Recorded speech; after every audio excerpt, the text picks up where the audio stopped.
Jennifer Aniston célèbre ses 54 ans, ce samedi 11 février 2023. L'occasion d'évoquer son rapport à la chirurgie esthétique, elle qui a déjà fait refaire son nez.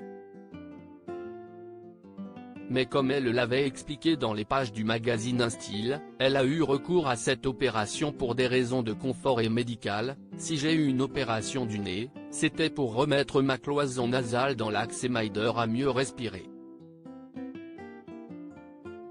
Maintenant, je respire beaucoup mieux et la nuit je dors comme un bébé. Une précision qu'elle avait à cœur de faire, car de manière générale, elle semble très réticente à la chirurgie esthétique.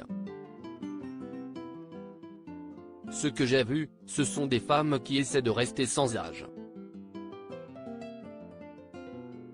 Je suis heureuse d'avoir appris de leurs erreurs, parce que je ne vais pas m'injecter un truc dans le visage.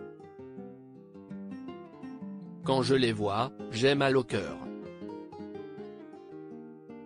Je me dis, mon Dieu, si seulement vous saviez à quel point vous aviez l'air plus vieille.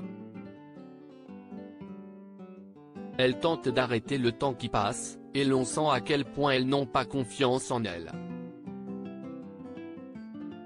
Je ne juge pas les gens, mais j'aimerais parfois supplier celles que je connais qui s'apprêtent à en faire de ne pas toucher à leur visage, avait-elle déclaré il y a plusieurs années pour Yahoo Beauty. Rappelons que l'une de ses meilleures amies, Courtney Cox, avec qui elle a longtemps joué dans Friends, est passée par la chirurgie esthétique et ses excès et a décidé de ne plus y avoir recours. J'adorerais perdre 2 ou 3 kilos. Jennifer Aniston assurait également que si elle avait cédé à cette pratique, cela aurait fortement déplu à l'acteur Justin Theroux, son compagnon de l'époque dont elle est désormais séparée. Il me tuerait si je touche à ma tête, rire. Cet entretien était aussi l'occasion pour la star de Friends d'évoquer son corps. J'adorerais perdre 2 ou 3 kilos. Comme ça j'arrive à 50 kg, et je me sens vraiment bien. Mais si est difficile à cet âge d'atteindre ce poids-là, estimait-elle. À noter que depuis cette interview, l'ex-femme de Brad Pitt possède toujours un corps de rêve. Son secret ?